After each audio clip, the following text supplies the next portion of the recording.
अच्छा बच्चे, बिस्मिल्लाहिर्रहमानिर्रहीम। Transistor, second year physics, chapter number 7। Important concept है, इंपॉर्टेंट लॉन्ग क्वेश्चन इस हवाले से भी कि अगर आपको ट्रांजिस्टर आएगा तो ट्रांजिस्टर एज एन एम्पलीफायर या नाइट स्विच तब भी आपको जाके आएगी, उसके बगैर ये आप नहीं कर सकेंगे। लिहाजा इस पर बड़ा गौर करेंगे बच्चे, शोर नहीं करें, तो सुनिएगा बात को। ट्रांजिस्टर होता क्या है? सबसे पहले आप इसकी डेफिनेशन लिख लें। N electrical device, N electrical device, N electrical device. जिस तरह बच्चे थ्योरी लिखवा रहा हूं, ये थ्योरी आपने इसी तरह लिखनी है, ठीक है? बुक से आप बेशक ना जाएं, पैंट्स बना के थ्योरी लिखें।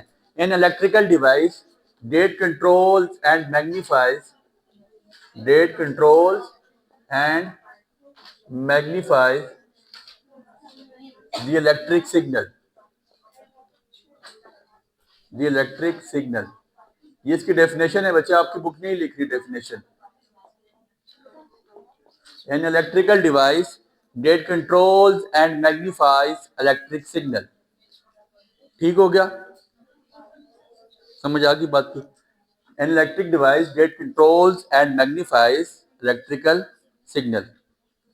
लिखिएगा, it is a single crystal, it is single crystal made up of silicon and germanium that is grown in such a way that is grown in such a way that it has three regions, it has three regions। कौन कौन से तीन reason बनेंगे? Emitter, comma, base and collector. पहले हमने definition लिखी, हमने कहा N electrical device that controls and magnifies. भाई ये थ्योरी लिखने फिर समझाते हैं बच्चे। N electrical device that controls and magnifies electric signal. फिर हमने कहा it is a single crystal made up of silicon and germanium that is grown in such a way that it has three regions, emitter, base and collector। ये तीन reason आपके पास बनेंगे। लिखिएगा, it has two types, it has two types, NPN and आपके NPN and PNP, NPN and PNP transistors। ठीक है, it has two types, NPN and PNP transistor. दो type से बचे इसकी, एनपीएन ट्रांजिस्टर और दूसरा आपके पास पीएनपी ट्रांजिस्टर। आप इसके इसी तरह स्क्रीनशॉट यहां से ले सकते हैं। थ्योरेटिकल चीजें बिल्कुल जैसे लिखवाई जा रही हैं ऐसे लिखें। An electrical device that controls and magnifies electrical signal. It is a single crystal made up of silicon and germanium that is grown in such a way that it has three regions, emitter, base and collector। It has two types, NPN and PNP transistor। Now the next heading would be NPN transistor। अगली heading बना दे NPN transistor की। NPN transistor, NPN transistor लिखिएगा अपने पास। It is made, NPN transistor, NPN transistor बच्चे लिख ले अपने पास, फौरन से आप इंशाल्लाह समझ आ जाएगी। It is made when P type material is sandwich between two N type materials.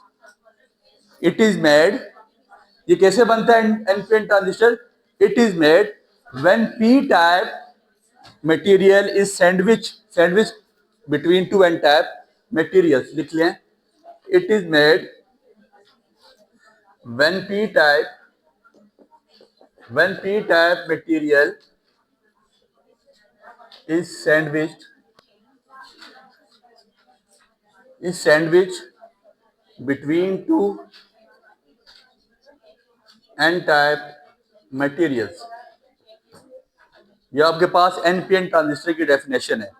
It is made When p type material is sandwich का मतलब धसा होना, फंसा होना। ये देखें, p फंसा हुआ दो n के दरमियान में। It is called NPN transistor. इसके बाद आप अगली डेफिनेशन लिख लें, PNP transistor. PNP transistor. It is made when N-type material is sandwiched between two P-type materials. It is made when N-type material is, बस यहाँ पे N डाल दें और between two P-type material यहाँ पे P आ जाएगा. बच्चे मेरी बात पे गौर करना है. असल चीज जो इसका असल मुद्दा है वो इसकी डायग्राम है. इसके डायग्राम पे आ जाएं. मैंने कहा it is a single crystal made up of germanium. क्या कहा? डायग्राम पे आ जाए बच्चे. It is a single crystal made up of germanium. ये क्रिस्टल है जो जर्मेनियम की बनी हुई है. That is grown in such a way that it has three regions. It has, first region is collector, second is and third region is emitter. ये आपके पास emitter है, ये आपके पास base है और ये आपके पास collector है. That means कि ये आपके पास N है, ये आपके पास P है और ये आपके पास N है. NPN के बारे में बता रहा हूँ. It has three regions, emitter, base and collector. NPN. और बीच में आपको पता है उसी तरह इलेक्ट्रॉन पाए जा रहे हैं. वो सारी डायग्राम आपको फिर बाद में बना के मेन जब डायग्राम बनाएंगे उसके साथ बना देंगे. ठीक हो गया? इसका ये लाजमी लिखिएगा. इसका सिंबल एनपीएन का सिंबल आप लोगों ने लाजमी लिखना है बच्चे. ये सिंबल आगे जाके काम होगा. ऐसे टी बनाएं. क्या बनाएंगे? टी. टी बना के यहां से एक लाइन ऐसे ऊपर लेके चली जानी है. टी बना के यहां से एक लाइन ऐसे ऊपर लेके चले जाए. यहां से एक लाइन इस तरह लेके टी बना के दो लाइन ऊपर लेके चली जानी है. लाइन को क्रॉस कर देना आगे से, मतलब थोड़ा सा बेंड डाउन कर देना है. मेरी बात पे गौर करिएगा. ये आपके पास कलेक्टर, ये आपके पास बेस और यहां पे आपके पास इमीटर है. ये बड़े पॉइंट की बात है, जरा गौर करें. इमीटर पे आपने जो एरो डालना है ना, इमीटर पे आपने अप साइड एरो डालना है बच्चे. ये एरो की डायरेक्शन अप साइड पे. अप साइड पे क्यों? NPN मतलब पॉजिटिव डायरेक्शन कहां से होती है? ये बी आपके पास बेस आपके पास पॉजिटिव है. इलेक्ट्रॉन कहां से जाते हैं? पॉजिटिव से नेगेटिव की तरफ. तो डायरेक्शन आपने किधर डालनी है? एरो की इमीटर की तरफ. इमीटर की तरफ आपने डायरेक्शन डालनी है एरो की बच्चे. ये आपके पास NPN डायरेक्शन, NPN ट्रांजिस्टर की सिंबल है. NPN का ट्रांजिस्टर का सैंपल क्या? ये कलेक्टर आ गया, ये बेस आ गई, ये आपके पास इमीटर आ गया. और इमीटर की एरो की डायरेक्शन की साइड पे अप साइड पे. क्यों? बेस आपकी पॉजिटिव है, पी टाइप है, पॉजिटिव है. इलेक्ट्रॉन पॉजिटिव से नेगेटिव की तरफ जाते हैं. ई आपके पास एन टाइप है, ई आपके पास नेगेटिव है. तो इलेक्ट्रॉन पॉजिटिव से नेगेटिव की तरफ जाते हैं. एरो की डायरेक्शन गलत डालेंगे, सैंपल गलत हो जाएगा. ये 3 से 4 दफा वो एमसीक्यूज में पूछ सका है. 3 से 4 दफा वो सैंपल एमसीक्यूज में पूछ चुका हुआ है. लिहाजा बड़ा इंपॉर्टेंट सैंपल है.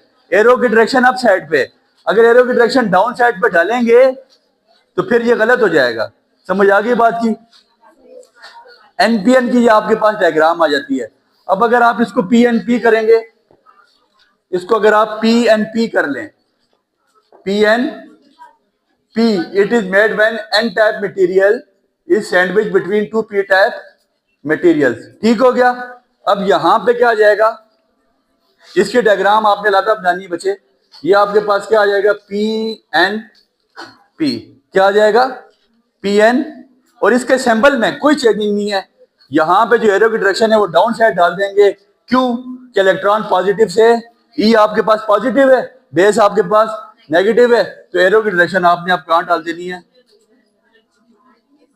बच्चे? 2 मिनट में चीज आपको क्लियर कर दी. एरो की डायरेक्शन अब आपने डाउन साइड डाल देनी है क्योंकि इलेक्ट्रॉन पॉजिटिव से नेगेटिव की तरफ आता है. ये किसका सैंपल है? पीएनपी का. ये किसके डायग्राम है? पीएनपी ट्रांजिस्टर की. यहां तक कोई प्रॉब्लम है किसी को? नहीं. अब इसके बाद आपने 3 डेफिनेशन लिख लेनी है. इमीटर. इमीटर होता क्या है? इमीटर क्या होता है? It is highly, emitter heading they, it is highly doped, it is highly doped. ये सबसे ज्यादा डोप्ड होता है. इमीटर सबसे ज्यादा डोप होता है. It is highly doped. Its function is to emit electrons. Heading the emitter की. It is highly doped. Its function is to emit electrons. अगली हेडिंग आपके पास इमीटर की आ जाएगी बच्चे. It is highly doped. It is highly doped material लिख लें, it is highly doped material, its function is to emit electron. ठीक हो गया। दूसरी चीज आपके पास क्या है, base, it is lightly doped material, it is lightly doped material, ये सबसे कम डोपिंग है किसकी, बेस की। It is lightly doped material, it size is 10 की power -6 metre, 10 raise to power -6 metre, इसका साइज क्या है, it size is 10 raise to power -6 metre. तीसरा रीजन आपके पास जो होता है, यहां पे कलेक्टर होता है, its doping is intermediate between base and emitter, ये इमिटर से कम डोप्ड है और बेस से ज्यादा डोप्ड है। Its doping is intermediate, collector के बारे में लिखें, its doping is intermediate between emitter and base, its doping is intermediate between emitter and base, its function is to collect electrons, इसका क्या फंक्शन है, इलेक्ट्रॉन को कलेक्ट करना, its function is to collect electrons, इसका function electron को collect करना। बच्चे ये 3 हेडिंग आपने इसी तरह बनानी है, समझ आ गई बात की, इसका फंक्शन क्या है, इलेक्ट्रॉन को कलेक्ट करना। बच्चे आ जाए आप डायग्राम पे, आपको डायग्राम समझ आ जाएगी तो सारी बात आपके पास यहाँ पे, ये 3 डेफिनेशन आपने मैं लिख ली होंगी। ठीक हो गया। आ जाए डायग्राम पे था, मेरी बात पे गौर करना है, इधर सुनिएगा बच्चे। आपके पास मैंने बताया एक सिंगल क्रिस्टल है made up of germanium and silicon, that is grown in such a way that it has 3 regions. सबसे बड़ा रीजन आपके पास क्या है, कलेक्टर, उससे छोटा रीजन आपके पास इमीटर, और सबसे छोटा रीजन आपके पास, इधर सुनिएगा बच्चे, इधर देखें जरा, ठीक है, कलेक्टर, बेस और आपके पास क्या है, इमीटर। मेरी बात पे जरा गौर करेंगे, यही बात बता के आया। अब जरा बात देखिए, जरा गौर करना है। आपको ऑब्जेक्टिव में पूछा जा सकता है सबसे कम साइज किसका है, साइज के लिहाज से सबसे कम बेस रीजन सबसे छोटा है, उससे बड़ा कौन सा है, इमीटर, उससे बड़ा कौन सा है, कलेक्टर। बेस सबसे छोटा है एज कंपेयर टू मीटर, और मीटर छोटा है किससे, कलेक्टर से। और इम्प्योरिटीज बेस में सबसे कम है, उससे ज्यादा किस में, कलेक्टर में, उससे ज्यादा किस से, इमीटर में। तो सबसे ज्यादा इम्प्योरिटीज हम कहां पे डालते हैं, इमीटर में। सबसे कम इम्प्योरिटीज कहां पे डाली जाती हैं, बेस में। और जो इंटरमीडिएट इम्प्योरिटीज है वो कहां पे होती है, कलेक्टर में। यहां तक कोई प्रॉब्लम है, ठीक है। साइज सबसे छोटा किसका नजर आ रहा है, सबसे छोटा बेस का, उससे बड़ा इमीटर का, उससे बड़ा इम्प्योरिटी सबसे ज्यादा किसमें, मतलब सबसे कम किसमें, बेस में, बेस से ज्यादा किसमें, कलेक्टर में, और कलेक्टर से ज्यादा इम्प्योरिटीज किसमें, इमीटर में। यहां तक किसी को कोई प्रॉब्लम है नहीं। अब बच्चे मेरी बात की तरह गौर करें, यहां पे मेरे पास इलेक्ट्रॉन है, डायग्राम आप लोगों ने साफ सुथरी खुद बना लेनी है बच्चे। इधर सुनिएगा, यहां पे आपके पास मिसाल के तौर पे होल्स पड़े हैं, ठीक हो गया। अब क्या होने जा रहे हैं, कितने डिप्लीशन रीजन, 2। यहां पे 2 डिप्लीशन रीजन बन रहे हैं, एक है एनपी और दूसरा पीएन। कितने डिप्लीशन रीजन है, 2। एक है, मान रहे हो ना इस बात को, एक डिप्लीशन रीजन कौन सा है, जहां पे डिप्लीट का मतलब जहां पे एंडिंग हो रही है, डिप्लीशन रीजन। एक डिप्लीशन रीजन कौन सा है आपके पास, एनपी, और दूसरा डिप्लीशन रीजन आपके पास कौन सा है, पीएन। ऐसे ही है। अब होगा क्या, इमीटर आपके पास क्या है, एन है, आपके पास नेगेटिव है, ठीक है। मीटर को आपने नेगेटिव साइड के लिया है, तो यहां पे आपने नेगेटिव टर्मिनल ऑफ बैटरी जोड़ना है, और बेस के साथ आपने पॉजिटिव टर्मिनल ऑफ बैटरी जोड़ना है। इमीटर के साथ नेगेटिव टर्मिनल ऑफ बैटरी, मतलब एन के साथ नेगेटिव टर्मिनल, पी के साथ, दैट मीन के ये मैंने क्या बनाना है, फॉरवर्ड, ऐसे ही है, फॉरवर्ड वाइज बन गया। अब यहां पे क्या करना है, यहां पे एन के साथ आपने पॉजिटिव टर्मिनल ऑफ बैटरी जोड़ना है, और यहां पे बेस के साथ, क्योंकि बेस अब आपके पास 2 रीजन बन रही हैं, ईबी बन रहा है और बीसी बन रहा है, इमीटर बेस रीजन और बेस कलेक्टर रीजन। ऐसे ही है, यहां पे आपके पास दो रीजन बन गए, एक बन गया एनपी और दूसरा बन गया पीएन। दो रीजन आपके पास बन गए। ठीक हो गया बच्चे, मेरी बात पे गौर करें। यहां पे एन को मैंने पी के साथ जोड़ा तो क्या बन गया, और जब मैंने पी को एन के साथ, पी पे नेगेटिव टर्मिनल और एन पे पॉजिटिव रखा तो ये क्या हो गया, रिवर्स बाइस। इधर मेरी बात, मैं आपको डायग्राम से सारी बात अभी क्लियर कर दूंगा, यहां तक आपको कोई प्रॉब्लम है नहीं।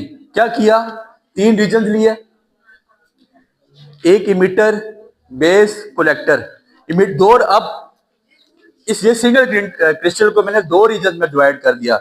मैंने कहा एक मेरे पास इमिटर बेस रीजन है और एक मेरे पास कलेक्टर बेस रीजन है। ऐसे ही है, इमिटर बेस में मेरे पास क्या था, इस साइड पे मैंने क्या किया, बेस के साथ क्योंकि पी था तो पॉजिटिव टर्मिनल और यहाँ पे नेगेटिव टर्मिनल जोड़ के फॉरवर्ड बायस बना दिया। यहाँ पे मैंने नेगेटिव टर्मिनल और यहाँ पे पॉजिटिव टर्मिनल जोड़ के, ये पॉजिटिव करके नेगेटिव जोड़ के यहाँ पे मैंने रिवर्स बायस बना दिया। समझ आ गई बात की। अब वर्किंग में आप लोगों ने क्या लिखना है, जरा वर्किंग की हेडिंग दे दें। वर्किंग की हेडिंग दे के लिखिएगा, it has two depletion regions, it has two depletion regions, it has two depletion regions. आपके पास दो डिप्लीशन रीजन बन जाते हैं। फर्स्ट हैज, बल्कि लिखे first region is called emitter base region, first region is called emitter base region, second region is called collector base region. पहला region आपके पास क्या है, इमिटर बेस, दूसरा रीजन आपके पास क्या है, कलेक्टर बेस। बच्चे डायग्राम समझेंगे, सारी बात समझ आएगी। शोर नहीं बच्चे, आस्ता बोल, डायग्राम समझेंगे आपको सारी बात समझ आ जाएगी। जरा गौर करें, पहला रीजन आपके पास इमिटर बेस, दूसरा, यहां तक कोई मसला नहीं। एक को मैंने फॉरवर्ड बैच बना दिया, एक को मैंने, यहां तक भी कोई प्रॉब्लम किसी को। आप लोगों ने देखा, आप लोगों ने क्या देखा, आप लोगों ने देखा कि जब कोई चीज फॉरवर्ड बायस होती है, जब कोई चीज क्या होती है, जब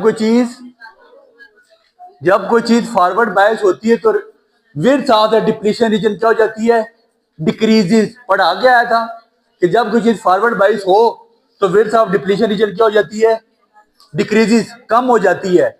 और जब कोई चीज रिवर्स बायस हो तो आपके पास width of the depletion region बिल्कुल कम हो जाती है, डिप्लीशन रीजन की विड्थ आपके पास बढ़ जाती है। सॉरी, जब कोई चीज आपके पास फॉरवर्ड बायस हो तो विड्थ ऑफ डिप्लीशन रीजन क्या हो जाती है, कम। जब आपके पास रिवर्स बायस हो तो विड्थ ऑफ डिप्लीशन रीजन क्या हो जाती है, बढ़ जाती है।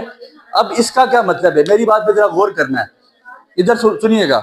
इसका मतलब यह है कि जब इसकी विड्थ आपके पास बिल्कुल डिप्लीशन रीजन की विड्थ कम होगी, डिप्लीशन रीजन की विड्थ कम होगी तो यहां पे से रीजन खत्म हो गया। यहां पे डिप्लीशन रीजन किस साइड पे खत्म हो गया, इमिटर बेस साइड पे। और आप एक और बात याद रखिएगा, आपको बता के भी आए थे कि इलेक्ट्रॉन कभी, अगर आपके पास इलेक्ट्रिक फील्ड की डायरेक्शन इस साइड पे, तो इलेक्ट्रॉन कभी भी इलेक्ट्रिक फील्ड की डायरेक्शन में मूव आउट नहीं कर सकता। अगर इलेक्ट्रिक फील्ड की डायरेक्शन ऐसे है तो इलेक्ट्रॉन इसकी डायरेक्शन में मूव आउट नहीं कर सकता, लेकिन इसकी अपोजिट डायरेक्शन में इलेक्ट्रॉन मूव आउट कर सकता है। किसकी अपोजिट डायरेक्शन में, इलेक्ट्रिक फील्ड की अपोजिट डायरेक्शन में इलेक्ट्रॉन मूव आउट कर सकता है। इलेक्ट्रॉन कभी भी इलेक्ट्रिक फील्ड की सेम डायरेक्शन में मूव आउट नहीं कर सकता। ऐसे ही है। अब जब यहाँ पे विड्थ ऑफ डिप्लीशन रीजन बिल्कुल खत्म होगी, जब विड्थ ऑफ डिप्लीशन रीजन खत्म होगी तो इसका मतलब है कि यहाँ पे इलेक्ट्रॉन्स की तादाद बढ़ गई। बेस रीजन पे आपके पास इलेक्ट्रॉन की तादाद, और यहाँ पे अब आपके पास विड्थ ऑफ डिप्लीशन रीजन क्या होगी, ज्यादा। कलेक्टर बेस रीजन में आपके पास विड्थ ऑफ डिप्लीशन रीजन ज्यादा होगी। और यहाँ पे जो इलेक्ट्रिक फील्ड बनी उसकी डायरेक्शन क्या है, ऐसे, पॉजिटिव टू नेगेटिव। इस बात को मानते हैं, यहां पे इलेक्ट्रिक फील्ड की डायरेक्शन क्या है, पॉजिटिव टू नेगेटिव। अब मेरी बात पे जरा गौर करना है बच्चे। अब होगा क्या, मैंने बताया कि इमिटर बेस साइड पे मेरे पास इलेक्ट्रिक फील्ड बिल्कुल खत्म होगी, और कलेक्टर बेस साइड पे मेरे पास इलेक्ट्रिक फील्ड की तादाद, मतलब विड्थ ऑफ डिप्लीशन रीजन खत्म होने से मेरे पास यहाँ पे इलेक्ट्रिक फील्ड खत्म होगी, और कलेक्टर बेस रीजन पे मेरे पास डिप्लीशन रीजन बढ़ने से इलेक्ट्रिक फील्ड बढ़ गई। ऐसे ही है, मैंने कहा कभी भी इलेक्ट्रॉन इलेक्ट्रिक फील्ड की डायरेक्शन में मूव आउट नहीं करेंगे। अब होगा क्या, इधर सुनिएगा। जब एक इलेक्ट्रॉन यहां से उठेगा, जब एक इलेक्ट्रॉन यहां से इमिट होगा, निकलेगा, तो वो किस रीजन में जाएगा? बेस रीजन में। किधर जाएगा? और बेस रीजन बहुत ज्यादा थिन है, उसकी कितनी साइज कितना आपको बता के हूं, 10⁻⁶। बेस रीजन बहुत ज्यादा थिन है, ये इजीली बेस रीजन में चला जाएगा, क्योंकि यहाँ पे अब विड्थ ऑफ डिप्लीशन रीजन खत्म हो चुकी हुई है। अब यहाँ पे डिप्लीशन रीजन की विड्थ नहीं रही हुई। क्यों नहीं रही हुई? कि ये क्या बन चुका है? फॉरवर्ड बाइस। ऐसे ही है, जब विड्थ ऑफ डिप्लीशन रीजन खत्म हो जाए, क्या हो जाए? जब विड्थ ऑफ डिप्लीशन रीजन खत्म हो जाए, तो जब इलेक्ट्रॉन यहां से निकलेगा, आगे से चला जाएगा किस में? बेस में। किधर चला जाएगा? बेस में। और जब बेस में वो जाएगा, तो बेस की साइज बहुत कम है, बेस क्या करेगी? फौरन इसको कहां पे चले जाएगी? कलेक्टर में भेज देगी। अब आपका सवाल होना चाहिए, सर जब ये कलेक्टर में भेजेगी, जब ये कहां भेजेगी? कलेक्टर में भेजेगी। जब ये कलेक्टर में भेजेगी, तो ये तो आगे यहाँ पे इलेक्ट्रिक फील्ड मौजूद है, सर ये इसको क्यों नहीं रोकेगी? आपका सवाल क्या होना चाहिए? सुनिएगा, आपका सवाल ये होना चाहिए, सर जब इलेक्ट्रॉन यहाँ से उठ के बेस में जाएंगे, और बेस के बाद जब कलेक्टर में जाने के लिए, तो यहाँ पे तो इलेक्ट्रिक फील्ड मौजूद है, तो सर बात इतनी सी है कि इलेक्ट्रॉन कैसे आगे जाएंगे? बच्चा जवाब इसका इतना सा है, मैंने आपको बताया कि इलेक्ट्रिक फील्ड की डायरेक्शन इस साइड पे, इलेक्ट्रॉन उसके अपोजिट ट्रेवल, ज़ाहिर सी बात इसके इलेक्ट्रिक फील्ड की डायरेक्शन इस साइड पे, तो इलेक्ट्रॉन इजीली यहाँ पे आते जाएंगे। मिसाल के तौर पे अगर 10 इलेक्ट्रॉन यहां से इधर आ रहे हैं, तो बेस के साथ एक इलेक्ट्रॉन ही ड्रॉप होगा, बाकी 9 के 9 इलेक्ट्रॉन कहां पे आ जाएंगे? कलेक्टर में। बाकी 9 के 9 इलेक्ट्रॉन कलेक्टर में, बाकी 9 के 9 इलेक्ट्रॉन कलेक्टर में आ जाएंगे। ठीक है, बाकी आपके पास 9 के 9 इलेक्ट्रॉन। सुनिएगा, फिर मैंने बताया कि इमीटर बेस रीजन में जब इलेक्ट्रॉन इमीटर से निकलेगा, बेस में आएगा, बेस की विड्थ होगी बहुत ज्यादा कम, तो बेस की विड्थ कम होने की वजह से ये इलेक्ट्रॉन यहाँ पे आगे नहीं रह सकेगा। आगे इलेक्ट्रिक फील्ड तो होगी, लेकिन इलेक्ट्रिक फील्ड की डायरेक्शन इस साइड पे, ठीक है, सीधे हाथ की डायरेक्शन पे ऐसे, और इलेक्ट्रॉन उसके अपोजिट ट्रेवल कर सकता है, तो ये इलेक्ट्रिक फील्ड इसको फेवर करेगी, इसको बोलेगी तुम आ जाओ, तुम यहाँ पे इजीली ट्रेवल करो। तो इलेक्ट्रिक आपके पास इलेक्ट्रॉन, अगर 10 इलेक्ट्रॉन 100 इलेक्ट्रॉन आ रहे हैं ना, तो उसमें से एक इलेक्ट्रॉन ही बेस के पास रुकेगा, बाकी सारे कहां पे आ जाएंगे? Collector region. समझ आ गई साहब बात की? ये सारी इसकी गेम थी बच्चे। ठीक है, ये किसकी गेम है? आपके पास NPN। इसी तरह आपने PNP करना है। PNP पे यहाँ पे पॉजिटिव, यहाँ पे नेगेटिव, यहाँ पे पॉजिटिव, यहाँ पे एक को फॉरवर्ड बायस बनाना है, एक को रिवर्स बायस बनाना है। समझ आ रही है बात की? बना लेंगे। फिर उसी तरह इसकी विड्थ ऑफ डिप्लीशन रीजन बिल्कुल खत्म हो जाएगी, इसकी विड्थ ऑफ डिप्लीशन रीजन बढ़ जाएगी। विड्थ ऑफ डिप्लीशन रीजन बढ़ने से क्या होगा? सारे electron easily collector base reason में चले जाएंगे। ये एक दूसरे के बिल्कुल उल्टे। यहां तक कोई मसला?